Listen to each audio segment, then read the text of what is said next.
నమస్కారం, Shilpa TV news కి స్వాగతం. ముందుగా ముఖ్యాంశాలు. మలేరియా అంతం మనతోనే అనే నినాదంతో పట్టణంలో జిల్లా వైద్య మరియు ఆరోగ్య శాఖ ఆధ్వర్యంలో మలేరియా నివారణపై అవగాహన ర్యాలీ. 139వ మేడే గోడ పత్రికలను విడుదల చేసిన ఐఎఫ్టియు నాయకులు. శ్రీ రామకృష్ణ డిగ్రీ కళాశాల ఎస్బీఐ కాలనీ నందు ఈ నెల 26వ తేదీ జాబ్ మేళా. 10వ తరగతి ఫలితాలలో నంద్యాలకు వన్నె తెచ్చిన విద్యార్థులకు అభినందన. వైభవంగా శ్రీ మల్లాలమ్మ బోనాల జాతర. 5వ తరగతిలో అడ్మిషన్లకు నేడు ఏపీఆర్ఎస్ సెట్. ఉగ్రవాదులను అంతం చేయాలని, జమ్మూ కాశ్మీర్లో శాంతి నెలకొనాలని కోరిన ప్రముఖ చిత్రకారుడు కోటేష్.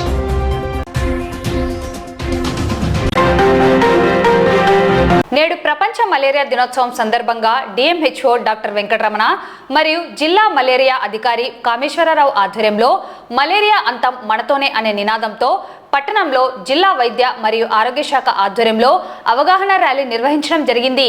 ఈ ర్యాలీ డిఎంహెచ్ఓ కార్యాలయం నుండి ప్రారంభమై సాయిబాబా నగర్ ఆర్చ్ వరకు చేపట్టారు.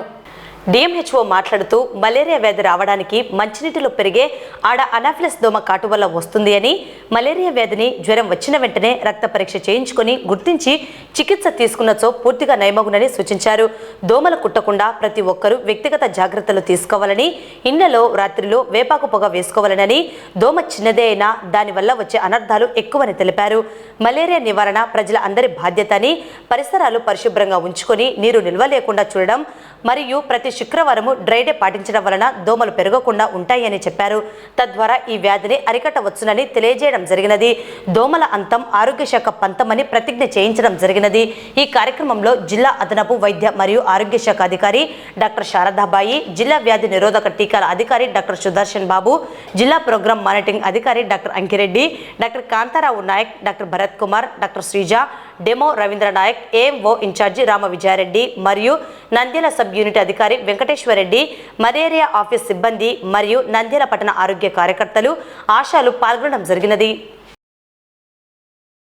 ఏప్రిల్ 5వ తేదీన ప్రపంచవ్యాప్తంగా మలేరియా సంబంధించిన దినోత్సవం జరుపుకుంటున్నాం. అంటే ఈ మలేరియా ఒక జబ్బు అనేది ప్రాణాంతక వ్యాధి కాబట్టి ఇది గతంలో అంటే ఎన్నో శతాబ్దాలుగా ఈ జబ్బు అనేది ప్రజలను పీడించి చాలా ప్రాణాలు హరించిన జబ్బు కాబట్టి ఈ మలేరియాని నిర్మూలించడానికి ప్రభుత్వం పరిస్థితిలో ఉంది. ముఖ్యంగా ఈ మలేరియా వల్ల ఈ దోమ కుట్టడం వల్ల వచ్చే వ్యాధిది. ముఖ్యంగా మృతనీటిలో ఈ దోమ పెరగడము, తద్వారా ఈ మలేరియా దోమలు ముఖ్యంగా ఇంట్లో వాటిని కుట్టడము, తద్వారా మలేరియా రావడము. దాంట్లో ముఖ్యంగా 4 రకాల మలేరియా ఉంటుంది. మన దేశంలో ప్రస్తుతం 2 రకాలు వైవాక్స్, తర్వాత పాల్స్పారం ఉంది. ఈ సంబంధించిన జబ్బు చాలా అంటే ముఖ్యంగా మెదడుకు సోకిన తర్వాత చెడుపుల మలేరియా అంటారు. అది కూడా ప్రాణాంతక వ్యాధి కాబట్టి ప్రజలందరూ కూడా ముఖ్యంగా ఈ దోమల బారిన పడకుండా కుట్టకుండా చూసుకోవాలి. ఒకటి. రెండోది దోమలు పెరగకుండా చూసుకోవాలి. అంటే ఇంటి పక్కన ఉన్న ఈ మురికి నీరు కాలువల్లో చెత్త చెదారం వేయడము, ఆ నీరంతా కూడాను మనకు పోకుండా స్టాగ్నెంట్ అవ్వడము, తద్వారా దోమలు వృద్ధి చెందడానికి అవకాశం ఉంటుంది. కాబట్టి ముఖ్యంగా డ్రైన్స్ ఎప్పటికప్పుడు క్లీన్ చేసుకోవాలా. చెత్త చెదారం డ్రైన్స్లో వేయకుండా ఫ్రీగా వాటర్ ఫ్లో చూసుకోవాల్సిన అవసరం ఉంది. ముఖ్యంగా మన జిల్లా తీసుకుంటే మలేరియా సంబంధించి చాలా తక్కువ కేసులు నమోదయ్యాయి. 8 కేసులు నమోదయ్యాయి సంవత్సరంలో. సో మలేరియా అనేది మన ప్రస్తుతం అంత సీరియస్ అయితే లేదు, కానీ ముఖ్యంగా మన కొన్ని చోట్ల ట్రైబల్ ఏరియా ఉంది కాబట్టి ట్రైబల్ ఏరియాలో ముఖ్యంగా ఈ ఫాల్స్పారం మలేరియా వచ్చే అవకాశం ఉంది. కాబట్టి ట్రైబల్ ఏరియాలో ఉన్న డాక్టర్స్, సిబ్బంది, అలాగే అందరినీ ప్రతి ఒక్కరిని కూడా అవేర్నెస్ కల్పించి ప్రజలకు మరింతగా దీనికి సంబంధించి అవగాహన కల్పించడము, తద్వారా ప్రజలు ఈ మలేరియా బారిన పడకుండా మనమందరం కాపాడుకోవాల్సిన బాధ్యత ఉంది. కాబట్టి ఈరోజు అన్ని చోట్ల గ్రామీణ ప్రాంతంలో విలేజ్ హెల్త్ క్లినిక్స్, పిహెచ్సిలు, సబ్ సెంటర్స్ అన్ని చోట్ల కూడా ఈ ప్రజలకు అవేర్నెస్ క్యాంపెయిన్ కలిగిస్తూ ర్యాలీస్, తర్వాత మీటింగ్స్ ఏర్పాటు చేసి ఈ ప్రపంచ మలేరియా దినోత్సవం సందర్భంగా మలేరియా గురించి ప్రజలకు మరింత అవగాహన పెంచి ఈ మలేరియా బారిన పడకుండా ఉండడానికి కృషి చేస్తూ ఉన్నాము. ఈరోజు అందులో భాగంగా మన గౌరవ కలెక్టర్ మేడం గారి ఆదేశాల మేరకు ఈరోజు మన నంద్యాల టౌన్లో మనము ర్యాలీ నిర్వహించి ప్రజలను మరింతగా చైతన్యవంతం చేసి దోమలను పెరక్కోకుండా చూసుకోవడం ఒకటి. దోమలు వృద్ధి చెందకుండా ఉండడం, కుట్టకుండా ఉండడానికి చాలా ఉన్నాయి, మనకు ఉన్నాయి, సేఫ్టీ మెజర్స్ ఉన్నాయి. మరొకటి వచ్చేసి దోమతెరలు కాపాడు పెట్టుకోవడము, రిపెల్లెన్స్ వాడడము, తర్వాత మస్కిటో కాయిల్స్ వాడడం చాలా ఉన్న పద్ధతులు ఉన్నాయి కాబట్టి ముఖ్యంగా దోమలు కుట్టకుండా చూసుకోవడం, దోమలు అసలు పెరగకుండా ఉంటే చాలా బాగుంటుంది. భారత కార్మిక సంఘాల సమైక్య ఐఎఫ్టియు రాష్ట్ర కమిటీ ముద్రించిన మేడే గోడ పత్రికలను శుక్రవారం ఐఎఫ్టియు నాయకులు విడుదల చేయడం జరిగింది. స్థానిక రోటరీ స్కూల్ నందు జరిగిన కార్యక్రమానికి చౌడప్ప అధ్యక్షత వహించారు. ఈ సందర్భంగా ఐఎఫ్టియు జిల్లా కోశాధికారి చౌడప్ప మరియు జిల్లా సహాయ కార్యదర్శి శంకర్ మాట్లాడుతూ దీర్ఘకాలం పోరాటాలు చేసి అనేక త్యాగాలతో సాధించుకున్న కార్మిక చట్టాలను నేటి కేంద్ర ప్రభుత్వం 44 కార్మిక చట్టాలను రద్దు చేసి 4 లేబర్ కోడ్స్గా విభజించిందని, దీని ద్వారా కార్మికులు పరిశ్రమల యజమానులకు కట్టు బానిసలుగా మార్చే ఈ లేబర్ కోడ్ని తక్షణమే రద్దు చేయాలని డిమాండ్ చేశారు. మేడే సందర్భంగా కార్మిక వర్గం కేంద్ర రాష్ట్ర ప్రభుత్వాలు అవలంబించే కార్మిక, ఉద్యోగ, రైతు, ప్రజా వ్యతిరేక విధానాలకు వ్యతిరేకంగా ఉద్యమించాలని పిలుపునిచ్చారు. సుప్రీంకోర్టు తీర్పు ప్రకారం సమాన పనికి సమాన వేతనం చెల్లించాలని, కనీస వేతనం 26,000 రూపాయలు చెల్లించాలని, పనిచేస్తున్న స్కీమ్లను, కాంట్రాక్టు వర్కర్లను రెగ్యులర్ చేయాలని, భవన నిర్మాణ కార్మికుల సంక్షేమ బోర్డును పునరుద్ధరించి పెండింగ్లో ఉన్న క్లెయిమ్లకు నిధులు విడుదల చేయాలని, అసంఘటిత రంగ కార్మికులకు ఈఎస్ఐ ఇలాంటి సౌకర్యాలు కల్పించాలని, ఆటో మరియు 10 మోటార్ 6 వాహన కార్మికులకు సంక్షేమ బోర్డు ఏర్పాటు చేయాలని పై నాయకులు డిమాండ్ చేశారు. కార్యక్రమంలో ప్రగతిశీల ప్రజాస్వామ్య విద్యార్థి సంఘం జిల్లా కార్యదర్శి రాంబాబు, అఖిల భారత రైతు సంఘం జిల్లా ఉపాధ్యక్షులు ఆనంద్, ప్రగతిశీల భవన నిర్మాణ కార్మిక సంఘం డివిజన్ నాయకులు షేక్ రఫీ, పఠాన్, యాకూబ్, కలాం బాషా తదితరులు పాల్గొన్నారు. ఐఎఫ్టియు రాష్ట్ర కమిటీ ముద్రించినటువంటి 139వ మేడేను జయప్రదం చేయాలని ముద్రించినటువంటి వాల్ పోస్టర్లను ఈరోజు పత్రికలకు విడుదల చేయడం జరిగింది. మరి ఈ రాబోయేటువంటి 139వ మేడేకు చాలా ప్రాధాన్యత ఉంది. కేంద్రంలో 3వసారి అధికారంలోకి వచ్చినటువంటి నరేంద్ర మోడీ ప్రభుత్వం ఈ దేశంలో ఉన్నటువంటి కార్మిక వర్గం పైన కచ్చగట్టి మరి దీర్ఘకాలం పోరాటాలు చేసి అమరులు తమ రక్త తర్పణం ద్వారా సాధించుకున్నటువంటి 44 కార్మిక చట్టాలను రద్దు చేసి 4 లేబర్ కోడ్గా విభజించింది. మరి ఈ యొక్క లేబర్ కోడ్స్ ద్వారా కార్మికులు పరిశ్రమల యజమానులకు కట్టు బానిసల్లాగా మారేటువంటి పరిస్థితులు నేడు రాబోతున్నాయి. మరి అలాగే ఇప్పటికే బీజేపీ పాలిత రాష్ట్రాల్లో ప్రభుత్వాలు ఉన్నటువంటి రాష్ట్రాల్లో కార్మిక వర్గం పైన అనేక ఆంక్షలు విధించడం జరిగింది. మరి ముఖ్యంగా గతంలో 8 గంటల పని దినాల కొరకు ఏదైతే పోరాటాలు చేసి చట్టాలు సాధించుకున్నామో మరి ఇవాళ బీజేపీ పాలిత రాష్ట్రాల్లో 14 గంటల పని దినాన్ని అమలు చేస్తున్నారు. మరి కార్మికులకు ఈ యొక్క రాజ్యాంగం ద్వారా వచ్చినటువంటి కనీస కొన్నైనా ఈ యొక్క చట్టాలు, సౌకర్యాలు కార్మికుల కొరకు రూపొందించబడ్డాయి. మరి నేడు బీజేపీ మోడీ ప్రభుత్వం ఈ చట్టాలను రద్దు చేసి కార్మికులను పరిశ్రమల యజమానులకు బానిసలుగా మార్చేటువంటి ఈ 4 లేబర్ కోడ్లు తక్షణమే రద్దు చేయాలని చెప్పి ఈ 139వ మేడే డిమాండ్ చేయబోతుంది. అలాగే ఈ యొక్క సుప్రీంకోర్టు ఇచ్చినటువంటి తీర్పు ప్రకారం సమాన పనికి సమాన వేతనం ఇవ్వాలని చెప్పి మరి ముఖ్యంగా ప్రభుత్వ రంగ పరిశ్రమలను ప్రైవేటీకరణ ఆపాలని చెప్పి ప్రభుత్వ రంగ సంస్థలను పరిరక్షించాలని చెప్పి ఐఎఫ్టీగా మేము డిమాండ్ చేస్తున్నాం. కేంద్రంలో మోడీ ప్రభుత్వం అధికారం వచ్చిన తర్వాత ప్రభుత్వ రంగ సంస్థలన్నీ ప్రైవేటు వ్యక్తులకు చెప్పి కార్మిక వర్గానికి ఉపాధి లేకుండా చేస్తున్నాడు. ఎందుకంటే ఎలిమెంట్ల పని విధానం మార్చి 14 గంటలు 13 గంటలుగా శ్రమలు చేస్తున్నాడు. కార్మిక వర్గము పారిశ్రామిక వర్గానికి ఒక పట్టు బానిసలుగా చేసి వాళ్ళను ఒక ఉద్యోగులుగా కాకుండా బానిసలుగా చూస్తున్నారు. దానికి వ్యతిరేకంగా ఈరోజు ఈ మేడే సందర్భంగా చేస్తున్నాము. ముఖ్యంగా కేంద్ర రాష్ట్ర ప్రభుత్వాలు అనుసరిస్తున్న కార్మిక వ్యతిరేక విధానాలను ముఖ్యంగా అసంఘటిత కార్మికులైన భవన నిర్మాణ కార్మికులు ఉపాధి లేక చాలా బాధపడుతున్నారు. ఎందుకంటే ఇక్కడ కూటమి ప్రభుత్వం చంద్రబాబు నాయుడు వస్తే ప్రభుత్వ కార్మిక భవన నిర్మాణ కార్మికం బాగా అభివృద్ధి చెంది కార్మికులకు ఉపాధి కల్పించి పనులు కల్పిస్తారని చెప్పి మేము అందరికీ ఓటు వేస్తే చంద్రబాబు నాయుడు మాత్రం నిమ్మకు నీరెత్తినట్టు పైన ఎక్కడో ఉండి కార్మికులను పట్టించుకోవడం లేదు. నంద్యాల పట్టణం స్థానిక శ్రీ రామకృష్ణ డిగ్రీ కళాశాల ఎస్బీఐ కాలనీ నందు రేపు జాబ్ మేళా నిర్వహిస్తున్నట్లు కళాశాల ప్రిన్సిపల్ సుబ్బయ్య తెలిపారు. పట్టణ మరియు పరిసర ప్రాంత నిరుద్యోగ విద్యార్థుల కొరకు శ్రీ రామకృష్ణ డిగ్రీ కళాశాల ఎస్బీఐ కాలనీ ప్రాంగణంలో దాదాపు 8 బహుళజాతి కంపెనీలు ఉద్యోగ మేళా నిర్వహిస్తున్నారని, ఇందుకోసం విద్యార్థులు 10th class, intermediate, degree, BTech, MTech, pharma, నర్సింగ్లలో 2018 నుండి 2024 సంవత్సరం వరకు విద్యార్హత పొందిన వారు పాల్గొనవచ్చని తెలిపారు. ఎంపికైన విద్యార్థులకు సంవత్సరానికి 2 లక్షల నుండి 4 లక్షల వరకు జీతం ఉంటుందని, ఈ అవకాశాన్ని ప్రతి ఒక్కరూ వినియోగించుకోవాలని కోరారు.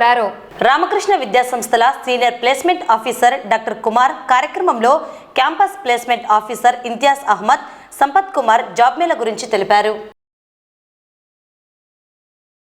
శ్రీ రామకృష్ణ డిగ్రీ కళాశాల ఎస్బీఐ కాలనీ నందు రేపు ఉదయం 9 గంటలకు అనగా 26/4/25 శనివారము జాబ్ మేళా నిర్వహించబడుతూ ఉంది. ఈ జాబ్ మేళకు సంబంధించి ప్రధానంగా 2018 నుండి 2024 వరకు పాస్ అయినటువంటి విద్యార్థులు అర్హత కలిగి ఉంటారు. ఈ జాబ్ మేళలో పాల్గొనబోయే విద్యార్థుల యొక్క విద్యార్హత ప్రధానంగా 10th క్లాసు, ఇంటర్మీడియట్, ఐటీఐ, ఏదైనా డిప్లొమా లేదా ఎనీ డిగ్రీ కలిగి ఉన్నటువంటి వారు అర్హులుగా ప్రకటించబడింది. ఈ విద్యార్థులు పాల్గొనబోయేటువంటి అభ్యర్థులందరూ కూడా 2 పాస్పోర్ట్ ఫోటోలు, తమ విద్యార్హతలకు సంబంధించినటువంటి జిరాక్స్ కాపీలు మరియు వారి యొక్క 2 కాపీలు రెజ్యూమ్ తీసుకొని రావాల్సి ఉంటుంది. ఈ జాబ్ మేళలో పాల్గొనబోయేటువంటి విద్యార్థులందరూ రేపు ఉదయం 9 గంటలకు శ్రీ రామకృష్ణ డిగ్రీ ఎస్బీఐ కాలనీకి రావాల్సి ఉంటుంది. ఈ ముఖ్యంగా ఇందులో 5 కంపెనీల వారు ఈ రిక్రూట్మెంట్ డ్రైవ్ నిర్వహిస్తూ ఉన్నారు. ఈ కంపెనీల్లో ఉద్యోగ అవకాశాలకు సంబంధించి అసిస్టెంట్ మేనేజర్స్, సేల్స్ అసోసియేట్స్గా నియామకాలు అనేటువంటివి నిర్వహించబడతాయి. ఇందులో జాబ్ పొందినటువంటి వారికి సంవత్సరానికి 1,80,000 రూపాయల నుండి 4 లక్షల వరకు వారికి లభించే అవకాశం ఉంటుంది. ఇవి కాకుండా వారికి కొంత ఇన్సెంటివ్ అనేటువంటిది కూడా కల్పించే అవకాశం ఉంది. కావున ఈ అవకాశాన్ని నిరుద్యోగులైనటువంటి యువకులు, నంద్యాల పరిసర ప్రాంత వాసులందరూ ఈ ప్రోగ్రాంలో, ఈ రిక్రూట్మెంట్లో పాల్గొని తమ యొక్క ప్రతిభను చాటుకొని ఉద్యోగాలను పొందే అవకాశాన్ని వినియోగించుకోవాల్సిందిగా తెలియజేస్తున్నాము. నంద్యాల పట్టణం శ్రీ రామకృష్ణ డిగ్రీ కళాశాల ఎస్బీఐ కాలనీ నందు రేపు అనగా ఏప్రిల్ 26వ తేదీ మెగా జాబ్ మేళా నిర్వహించడం జరుగుతుంది. ఈ జాబ్ మేళాలో 2018 నుండి 2024 వరకు డిగ్రీ అర్హత పొందిన వారే కాకుండా మినిమం క్వాలిఫికేషన్గా 10th, ఇంటర్ చదివి అంతేకాకుండా పీజీ కోర్సు చేసిన వారికి కూడా ఇందులో ఉద్యోగ అవకాశం కలగడం జరుగుతుంది. హైదరాబాద్, బెంగళూరు కేంద్రంగా దాదాపు 8 నుంచి 10 కంపెనీలు ఈ ప్లేస్మెంట్ డ్రైవ్లో పాల్గొంటున్నాయి. సో ఇది నిరుద్యోగులకు మంచి సువర్ణావకాశంగా పరిగణించబడుతుంది. సో ఇందులో ఉద్యోగార్హత పొందిన వాళ్ళు వెంటనే జాబ్లో నియమించడం జరుగుతుంది. సో బేసికల్గా 2 లక్షల నుంచి 4 లక్షల దాకా వాటి యొక్క విద్యార్హత అనుభవం బట్టి ఉద్యోగాలు ఉంటుంది. సో ఈ అవకాశాన్ని ప్రతి ఒక్కరు ఉపయోగించుకోవాల్సిందిగా కోరుచున్నాం.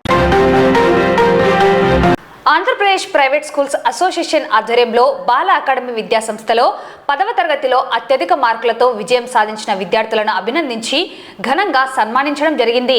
10వ తరగతి ఫలితాలలో ఆంధ్ర రాష్ట్రంలోనే ద్వితీయ స్థానంలో నిలిచి నంద్యాల జిల్లాకే పేరు తెచ్చిన విద్యార్థిని షేక్ అఫియా 592 మార్కులు, మధునాని 588 మార్కులు సాధించారు. వీరితో పాటుగా 100% ఉత్తీర్ణత సాధించినందుకు గాను బాల అకాడమీ విద్యార్థులను, వారి తల్లిదండ్రులను సన్మానించడం జరిగింది.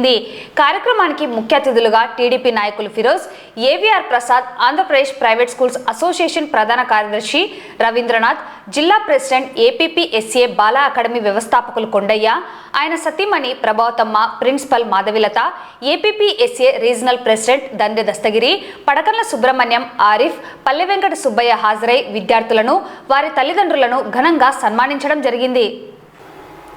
ఈ సందర్భంగా వారు మాట్లాడుతూ 10వ తరగతిలో రికార్డు మార్కులతో చరిత్ర సృష్టించిన విద్యార్థిని రాష్ట్రంలో నంద్యాల జిల్లాకు మంచి పేరు సాధించారని, ఈ రోజుల్లో ఆడపిల్లలే అత్యధిక మార్కులతో విజేతలుగా నిలుస్తున్నారని, వారిని మరింత ప్రోత్సహిస్తే ఉన్నత శిఖరాలను చేరుకుంటారని, ధనంతో సాధించలేనివి చదువుతో సాధించవచ్చు అని నిరూపించారని తెలిపారు.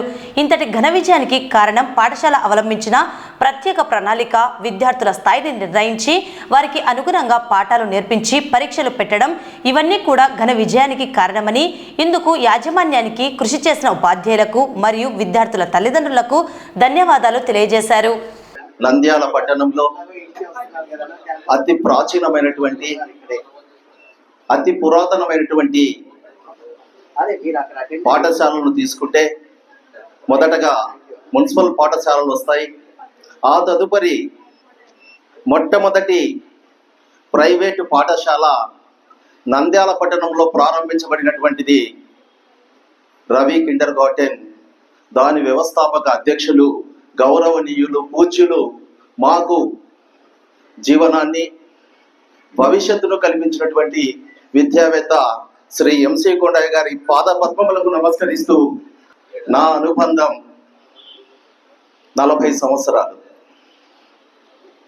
నేను ఈ పాఠశాలలో విద్యార్థిగా, ఆ తదుపరి ఒక క్లర్కుగా, ఆ తర్వాత మేనేజర్గా, ఆ తర్వాత వాళ్ళ యొక్క ఆశీర్వాదంతో కరస్పాండెంట్గా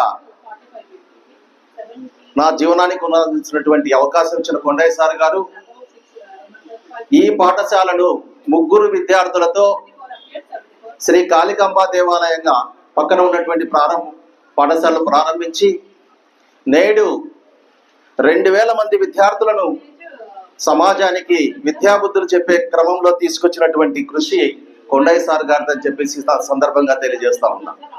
నాటి నుంచి నేటి వరకు నంద్యాల పట్టణంలో విలువలతో కూడినటువంటి విద్యను అందిస్తూ ప్రతి విద్యార్థి కూడా విద్య మరియు బుద్ధి ఈ రెండు కలిసినటువంటి వ్యక్తిగా తయారు కావాలనేటువంటి ఒక సదాశయంతో ఇక్కడ రూల్స్ ఫ్రేమ్ చేసి ఆ రోజు నుంచి నేటి వరకు అదే పందాలో మా పాఠశాలను నడిపిస్తున్నాడు. ఆ నడిపించే క్రమంలో గడచినటువంటి కొన్ని సంవత్సరాలుగా ఈ పాఠశాలను మా సోదరి మాధవీలత గారు, అదేవిధంగా డైరెక్టర్ రవీంద్రనాథ్ గారు విజయవంతంగా నడిపిస్తూ మంచి పరిసరాలతో విద్యార్థులకు విద్యాబోధన చేస్తూ ముందుకు తీసుకున్నటువంటి క్రమాన్ని అభినందిస్తూ, వారు ఈ సంవత్సరం సాధించినటువంటి ఫలితాలు గత సంవత్సరం కంటే మెరుగైనటువంటి ఫలితాలుగా మేము ఈ సందర్భంగా మనవి చేస్తా ఉన్నాం. లాస్ట్ ఇయర్ నేను వచ్చినప్పుడు చెప్పాను వీళ్ళకు ఖచ్చితంగా అందరూ 500 దాటాలని. ఇంచుమించు ఆల్మోస్ట్ ఆల్ అంతా మొత్తం కంప్లీట్ గా ఎంతమంది 70 మంది 80 మంది ఉన్నారు, మొత్తం టోటల్ గా 400 దాటారు. నెక్స్ట్ ఇయర్ 600 మన నంద్యాలనే పడాలి. ఇప్పుడు సెకండ్ ప్లేస్ వచ్చింది నంద్యాల శ్రీలక్ష్మి స్కూల్ అమ్మాయికి 599 మార్కులు వచ్చాయి. నెక్స్ట్ మన బాల అకాడమీకి 600 పడాలి. అది మాధవలత గారు ఆమె కృషి పట్టుదలతో ఖచ్చితంగా చేస్తారని చెప్పేసి నేను కోరుకుంటున్నాను సార్. అలాగే ఈ పాఠశాలలో మా అబ్బాయి కూడా చదివాడు ఇక్కడే, అవినాష్, తండ్రి అవినాష్. నర్సరీ నుంచి 7th క్లాస్ వరకు మా స్కూల్లో చదివాడు. 8వ తరగతి నుంచి 10వ తరగతి కూడా ఇక్కడ చదివాడు. ఇప్పుడు అబ్బాయి డిప్యూటీ మేనేజర్ గా హైదరాబాద్ లో ఫార్మా కంపెనీలో పనిచేస్తున్నాడు. సార్ నాకు ఎంతో గర్వకారణం సార్, మీ పాఠశాల మా అబ్బాయి మీ దగ్గర చదివి మీ ఆశీస్సులతో డిప్యూటీ మేనేజర్ గా పనిచేస్తున్నాను. సంతోషం సార్. అంటే అంత మంచి గుర్తింపు ఈ పాఠశాలకు ఉంది.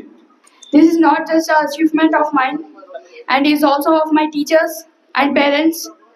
It is a reflection of their love, support, and gratitude that I have received from them. First and foremost, I would like to thank God for giving me the strength and perseverance for in this whole journey, and my parents who have gave me constant encouragement and also unconditional love and support. A special thanks to all my teachers for their dedication, patience, and hard work, which played a crucial role in shaping my academics. They didn't just teach me subjects, they taught me discipline, time management, and the value of consistency. It is such a respectable moment for me, and I would remember this in my whole entire life. Lastly, I would like to thank all the members present here. మా బాల academy పాఠశాలలో చిన్నప్పటి నుండి చదువుకొని 600కు 592 మార్కులు తెచ్చుకోవడం నేను నా అదృష్టంగా భావిస్తున్నాను. నా ఈ కృషికి సహాయపడ్డ మా గౌరవనీయులైన కరెస్పాండెంట్ సార్ రవీంద్రనాథ్ సార్ గారికి, మా ప్రిన్సిపల్ మేడం మాధవిలత మేడం గారికి, మా ఉపాధ్యాయులకు, నా తోటి స్నేహితులకు, నా తల్లిదండ్రులకు అందరికీ నా కృతజ్ఞతలు తెలుపుకుంటూ ఉన్నాను. మా స్కూల్లో మమ్మల్ని చాలా బాగా మోటివేట్ చేశారు. మేము ఎప్పుడు లోగా ఫీల్ అయినా మమ్మల్ని చాలా బాగా మోటివేట్ చేసి ప్రొఫెషనల్స్ని పిలిపించి వారి చేత మాకు మోటివేషన్ క్లాసెస్ పెట్టించారు. అండ్ స్టడీస్ కూడా చాలా బాగుంటాయి.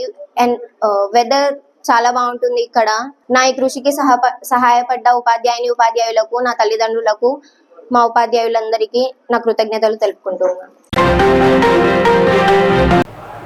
నంద్యాల పట్టణం చిన్న చెరువుకట్ట సమీపంలో వెలిసిన శ్రీ మల్లాలమ్మ దేవస్థానంలో నేడు భక్తులు పెద్ద ఎత్తున తరలివచ్చి భక్తి శ్రద్ధలతో అమ్మవారికి బోనాలను సమర్పించారు. ఉదయం అమ్మవారికి అభిషేకం, బోనాల సమర్పణ విచ్చేసిన భక్తాదులకు అన్నప్రసాద వితరణ నిర్వహించడం జరిగింది. కొలిచిన భక్తుల కోరికలను తీర్చే దేవతగా కొలువైన మల్లాలమ్మను దర్శించుకొని కృపకు పాత్రులు కావాలని ఆలయ కార్యనిర్వహణ సభ్యులు తెలిపారు.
ఈరోజు అనగా 25వ తేదీ ఉదయం బోనాల పండుగ ఉన్నది. ఈరోజు అమ్మవారికి బోనాలు సమర్పించినాము.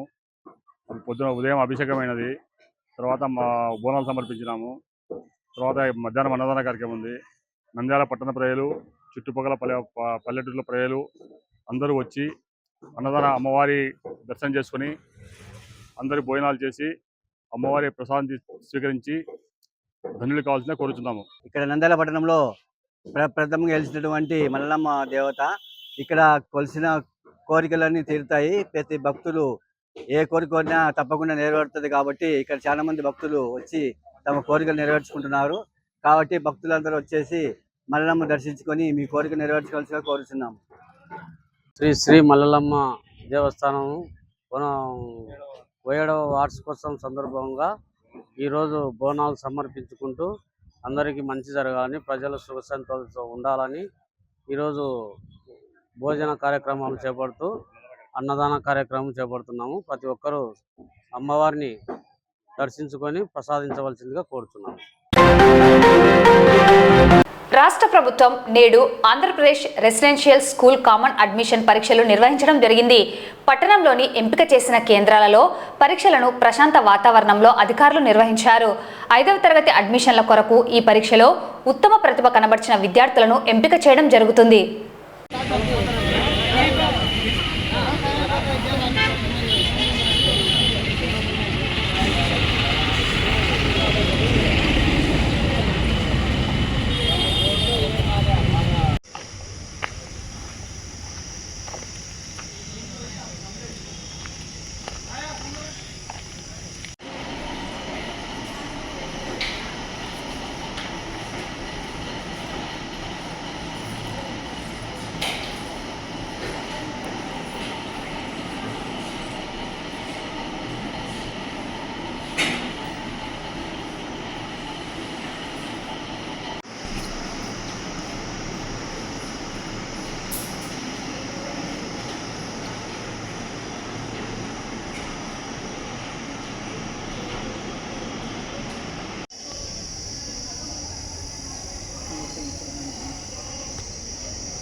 జమ్మూ కాశ్మీర్లోని పహల్గాంలో ఉగ్రవాదుల తూటాలకు 26 మంది భారతీయులు మరణించడం జరిగింది. ఈ ఘాతుకానికి పాల్పడిన ఉగ్రవాదులను అంతం చేయాలని, జమ్మూ కాశ్మీర్లో శాంతి నెలకొనాలని ప్రముఖ చిత్రకారుడు కోటేష్ ఆకాంక్షించారు. మృతుల ఆత్మకు శాంతి కలిగే చర్యలను చేపట్టాలని, ఉగ్రవాదులకు ఆశ్రయం ఇస్తున్న పాకిస్తాన్ విష సర్పాన్ని మట్టుపెట్టాలని కోరారు. చిత్రకారుడు కోటేష్ తాను గీచిన చిత్రంలో 26 మంది భారతీయులను చంపిన ఉగ్రవాదుల తలలను నరికి భరతమాతకు సెల్యూట్ చేసి చూపిస్తున్న భారత్ జవాన్, భరతమాత ఆనందంగా వీర జవాన్కు ఆశీస్సులు అందజేస్తున్నట్లు పాకిస్తాన్ విష సర్పంగా పోలుస్తూ భారత్ ఆర్మీ వారు కాలితో తన్నుతూ బుల్లెట్ల వర్షం కురిపిస్తున్నట్లు, మన భారత జెండా ఎగరవేస్తున్నట్లు, యుద్ధానికి రెడీ అయినట్లు యుద్ధ విమానం ఇలా చిత్రంలో చూపించారు.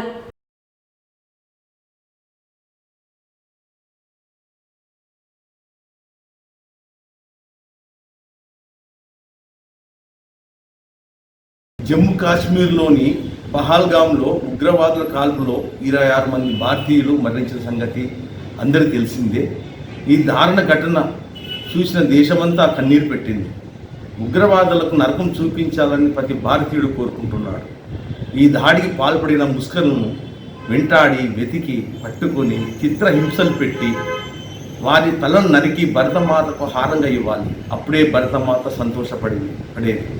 చనిపోయిన భారతీయుల ఆత్మశాంతి కలిగేది కూడా అప్పుడే. అంటే వాళ్ళ కుటుంబాలు కూడా అదే కోరుకునేది. ఉగ్రవాదులకు ఆశ్రమిస్తున్న పాకిస్తాన్ అనే విషసర్పాన్ని మట్టు పెట్టాలి. ప్రపంచ పటంలో పాకిస్తాన్ అనేది లేకుండా చేయాలి.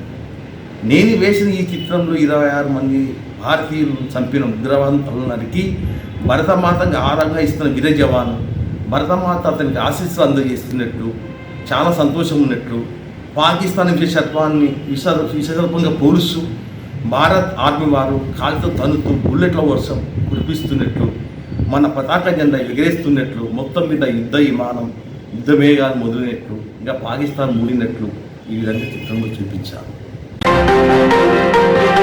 వార్తలు ముగించే ముందు ముఖ్యాంశాలు మరోసారి. మలేరియా అంతం మనతోనే అనే నినాదంతో పట్టణంలో జిల్లా వైద్య మరియు ఆరోగ్య శాఖ ఆధ్వర్యంలో మలేరియా నివారణపై అవగాహన ర్యాలీ. 139వ మేడే గోడ పత్రికలను విడుదల చేసిన IFTU నాయకులు.